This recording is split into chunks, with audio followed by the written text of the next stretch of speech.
शिवसेनेचे नेते प्रवक्ते संजय शिरसाट आपल्याबरोबर आहेत. शिरसाट साहेब, मंत्रिमंडळ विस्ताराची शक्यता मावळल्याची बातमी समोर आलेली आहे.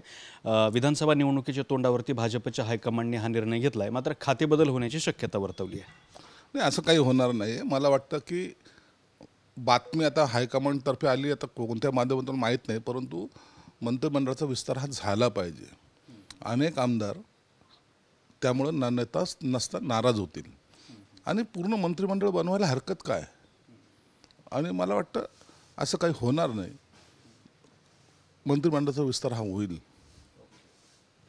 दुसरा एक महत्त्वाचा विषय सध्या चर्चेत आहे, म्हणजे संघ विचाराचं जे साप्ताहिक आहे, साप्ताहिक विवेक, त्याच्यामध्ये असा उल्लेख आलेला आहे की भाजप आणि शिवसेनेची नैसर्गिक युती होती, ती लोकांनी स्वीकारली होती. मात्र राष्ट्रवादी काँग्रेस अजित पवारांना ज्यावेळेला युतीत घेतलं त्यावेळेला नाराजी निर्माण झाली आणि त्याचा फटका बसला. नाही, आता हे ज्याचं त्याचं मत आहे, परंतु जेव्हा युती होते त्या टायमाला त्याच्यावर आमच्यासारख्या नेत्यांनी कोणतंही भाष्य करता कामा नये. नेत्याने घेतलेला निर्णय तो आम्हाला मान्य करावा लागतो. मग कुणामुळं फटका बसला, कुणामुळं फायदा झाला, हे गणित आम्ही मांडत नसतो. पण याचा परिणाम असा झाला आहे की विरोधकांनी ह्या सगळ्या गोष्टीचं ब्रँडिंग असं केलं की भारतीय जनता पार्टी हे वॉशिंग मशीन आहे आणि भाजपचे कार्यकर्ता, मूळ कार्यकर्ता तो फक्त सतरंजा उचलण्याच्या कामाचा आहे. तसं काही नाही. भाजपमध्ये प्रत्येक कार्यकर्त्याला ज्याचा ज्याचा सन्मान मिळतो. तुम्ही जर आता पाहिलं असेल, विधान परिषदच्या वेळेला सुद्धा अनेक कार्यकर्ते ज्यांना न्याय मिळायची अपेक्षा होती त्यांनासुद्धा या विधान परिषदेमध्ये घेण्यात आलं होतं. कार्यकर्त्याला वेळ लागतो, पार्टी मोठी असल्यामुळे थोडा वेळ लागत असेल हे निश्चित आहे, परंतु त्यांचा सन्मान केला जातो, त्यांना असं वापरलं जात नाही.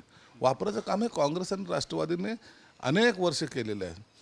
असे काही लोक आहेत की जे फक्त कडक कपडे घालून राजकारणात आले आणि कपडे घालूनच रिटायर झाले, परंतु तसं इथं होत नाही. इथं प्रत्येकाला संधी दिली जाते. अजित पवार गटाला जो पिंपरी चिंचवडमध्ये धक्का बसलाय, तिथले एक 4 मोठे पदाधिकारी होते, त्यांनी राजीनामे दिलेत आणि शरद पवार गटात जात आहेत. निवडणुकीमध्ये तोंडावर असताना ह्या सगळ्या घडामोडी होत असतात. हा तिकडे जाईल, तो इकडे येईल, हे सर्व प्रकार होत असतात. म्हणून एवढा मोठा धक्का बसण्याचं काही कारण नाही आहे. आता राष्ट्रवादीचे सुद्धा काही शरद पवार गटाचे लोकसुद्धा राष्ट्रवादीत येतील, काँग्रेसचे काही आमच्यामध्ये येतील. हे सर्व या निवडणुकीच्या काळामध्ये घडत असलेले घडामोडी, त्याला इतकं सिरियसली कोणी घेत नाही. अजित पवार वंचितचं नाव घेऊन महायुतीवरती दबाव टाकतात असं प्रकाश आंबेडकर म्हणतात. जागा वाढवा नाहीतर वंचितसोबत जातो अशी दादांची भूमिका आहे. दादांनी युती सोडून वंचितसोबत यावं असं हे आव्हान प्रकाश आंबेडकरांनी केलं आहे. तसं काही होणार नाही. दादा हे महायुतीबरोबर आहे आणि महायुतीबरोबरच राहतील. असं कोणाचं धाक दाखवून किंवा दपट दाखवून असं युती होत नसते. म्हणून ह्या बातम्या मला वाटतं निरर्थक आहेत. प्रकाश आंबेडकर आरक्षण बचाव यात्रा काढतायत. काढले पाहिजे. आता प्रत्येक समाजाचा माणूस हा आपापल्या पद्धतीने नेतृत्व करतोय. मग त्यात प्रकाश आंबेडकरने काढले तरी त्यात काही गैर नाही. नवाब मलिक अपक्ष निवडणूक लढवणार आहेत. अपक्ष लढवावीच लागेल त्यांना, असं एकंदर चित्र आहे. मग हे अजितदादांच्यासाठी सुद्धा हे एक सूचक इशारा असू शकतो. नाही, तसं काही नाही.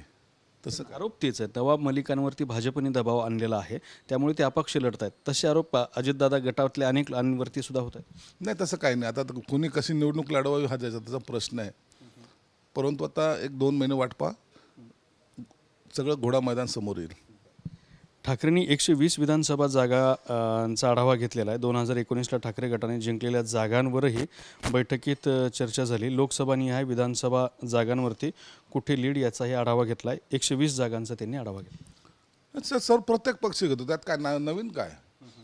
प्रत्येक पक्ष हा आपल्या आपल्या पद्धतीने आपली ताकद महाराष्ट्रात कोणत्या मतदारसंघामध्ये आहे, कुठं आपले उमेदवार निवडून येतील आणि कशा पद्धतीची रणनीती आखावी लागेल, हा प्रत्येक पक्ष करतो. म्हणून उठाबा गटाने केलं म्हणून काही विशेष नाही. तर प्रत्येक पक्षाची भूमिका असते.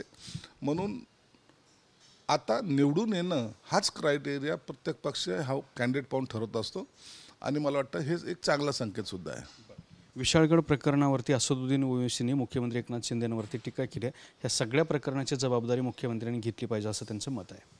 मुख्यमंत्री सर्व प्रकारची जबाबदारी घेईल, प्रकरणाची जबाबदारी घेईल आणि असलेलं तिथलचं अतिक्रमणही काढेल आणि न्याय द्यायची जी भूमिका आहे त्या भूमिकेवर मुख्यमंत्री ठाम आहेत.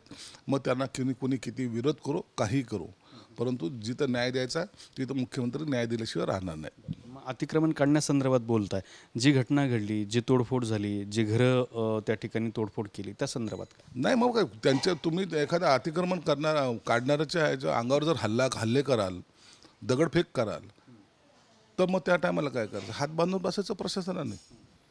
प्रशासनाने जेव्हा कारवाई करते त्या टायमाला इतरांनी सहकार्य करणं अपेक्षित आहे, ना की त्यांच्यावर दगडफेक. तेही माणसंच आहेत ना. आणि म्हणून अशा प्रकारे तिथं काही घटना घडली असेल तर त्याची जबाबदारी मुख्यमंत्री घेतील. तर अशा पद्धतीने होते संजय शिरसाट यांनी स्पष्ट केलेलं आहे की विशाळगड प्रकरणाची जबाबदारी मुख्यमंत्री एकनाथ शिंदे घेतील.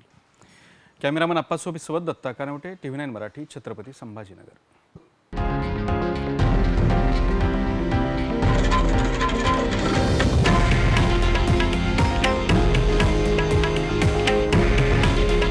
हे आहे देशातील नंबर 1 न्यूज नेटवर्क आणि आपण पाहत आहात TV9 मराठी.